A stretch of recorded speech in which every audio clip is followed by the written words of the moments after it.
प्लासी के युद्ध के वक्त जैसे मिर्जाफर ने नवाब के साथ गद्दारी किया, वैसे आजादी के पहले से लेकर आज तक इन अंग्रेजों के दलालों ने हमारे इस देश के लोगों को बांटने की कोशिश कर रहे हैं। अस्सलामु अलैकुम व रहमतुल्लाहि व बरकातुहू। Welcome to my YouTube channel stand for piece.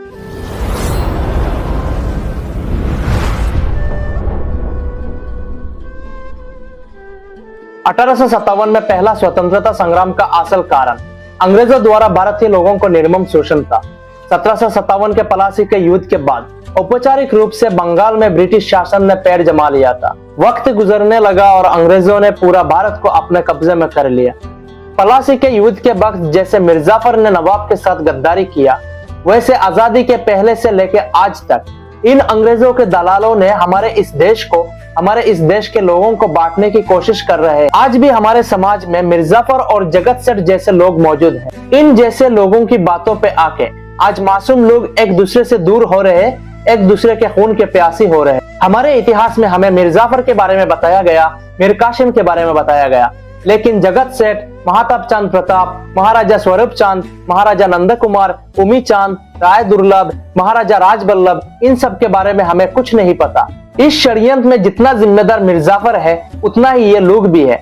आज जितना गाली हम मिर्जाफर को देते हैं, उतना ही गाली इन सबको भी देनी चाहिए। मेरा सवाल आपसे है, और कितना झूठ हमें बताया जाएगा और कितनी सच्चाई हमसे छुपाया जाएगा? आज इस वीडियो में मैं भारत की आजादी के कुछ छुपा हुआ सच्चाई बताने वाला हूँ। वीडियो शुरू करने से पहले आप सबसे रिक्वेस्ट यह है, मेरी इस सच्चाई की आवाज को लोगों तक पहुंचाने में मेरी मदद कीजिए। हो सकता है आपकी एक शेयर ने हमारे आने वाले जनरेशन को सच जानने में मदद करे।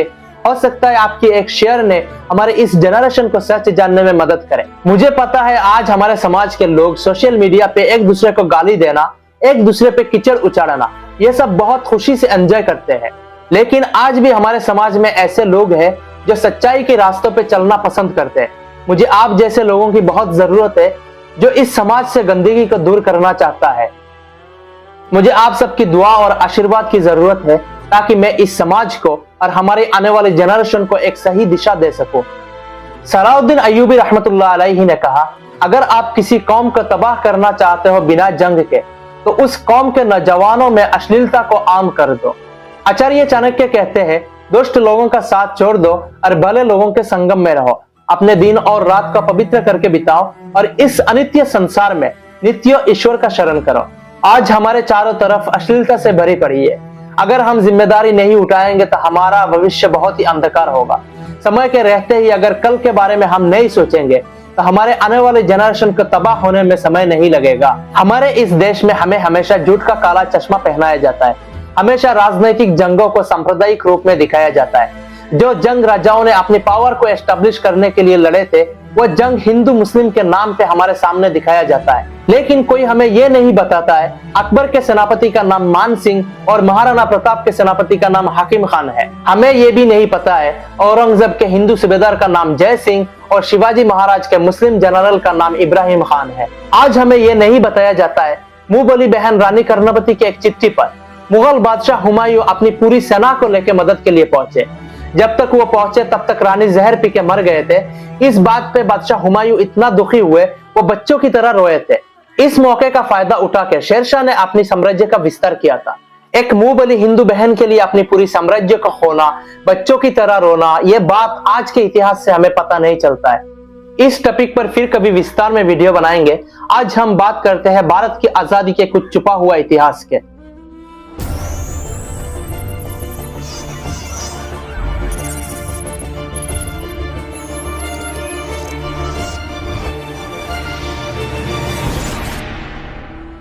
अलीगढ़ के सैयद अहमद और बरेली के सैयद अहमद दोनों इतिहास में मशहूर हैं, लेकिन अंग्रेजों की ओर से अलीगढ़ के सैयद अहमद को सैर उपाधि, सम्मान और पदोन्नति प्राप्त हुई और बरेली के सैयद अहमद को अंग्रेजों की ओर से मिला था जुल्म और अत्याचार और आखिरकार दुश्मनों की अत्यधिक चोटों से उन्हें शहीद होना पड़ा। उन्होंने भारत के लोगों को अंतिम उपहार के रूप में खून से रंगीन अपना कटा हुआ सिर दिया था। इस महान क्रांतिकारी वीर शहीद को mister William Hunter the Indian Muslim पुस्तक में डाकू, लुटेरा, पाखंडी साबित करने की कोशिश की है।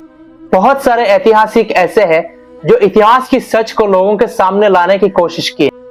ऐतिहासिक रतन लाहिड़ी उनके भारत, बांग्लादेश और पाकिस्तान की सच्चाई इतिहास के बुक के पेज नंबर 7 से लेकर 9 में लिखते हैं, जिनकी जीवन दर्शन ने युगों युगों तक इस देश के महान क्रांतिकारियों को प्रेरणा दिया। ब्रिटिश साम्राज्य के दायरे के बाहर से ब्रिटिश साम्राज्य पर हमला करना, एक स्वतंत्रता सरकार बनाना और साथ ही देश के भीतर से साम्राज्यवाद पर प्रहार करने का उनका दर्शन रास्ता दिखाया था अगली पीढ़ी के महेंद्र प्रताप, एस.एन. राय, बरकतुल्ला और यहाँ तक कि नेताजी को, जिनके आदर्शों पर चलते हुए 1857 के विरुद्ध में हजारों लोगों की मृत्यु हुई, अपने परिवार से बिछड़। आज जो इतिहास स्कूलों और कॉलेजों में पढ़ाया जाता है, ये अंग्रेजों के कुछ दलालों के लिखा हुआ इतिहास। तो फिर कैसे आप इस महान क्रांतिकारी वीर हजरत मौलाना सैयद अहमद बरेलवी का नाम जानोगे? अब मैं विलियम हंटर द्वारा लिखित पुस्तक द इंडियन मुस्लिम में जस्टिस अब्दुल मौदूद के कई उदाहरण दे रहा हूँ। उससे पहले ये बताते, mister William Hunter mister Hatsun के बहुत ही करीब दोस्त थे। मिस्टर हेडसन वो था जो बहादुर शाह के 2 बेटे के साथ राज करके 29 बच्चों को गोली मारकर हत्या किया था। इसमें कोई संदेह नहीं है कि मिस्टर विलियम हंटर बहुत ही मशहूर डाटा कलेक्टर थे। हालांकि उनकी राइटिंग्स में कुरान हदीस के खिलाफ, मुसलमान के खिलाफ और यहाँ तक कि भारत की महान क्रांतिकारियों वीर के खिलाफ कई सारे अश्लील शब्द हैं।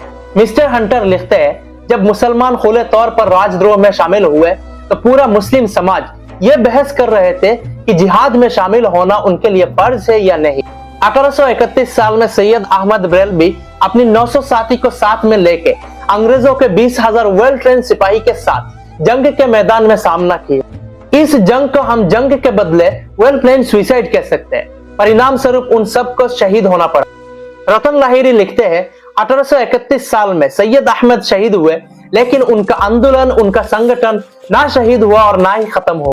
बाद में 1857 के सिपाही विरोध से लेकर 1947 के आजादी के आंदोलन तक जो लोग संग्राम करते रहे, वो लोग सैयद अहमद बरेलवी का अंकुरित बीज का फसल कह सकते हैं।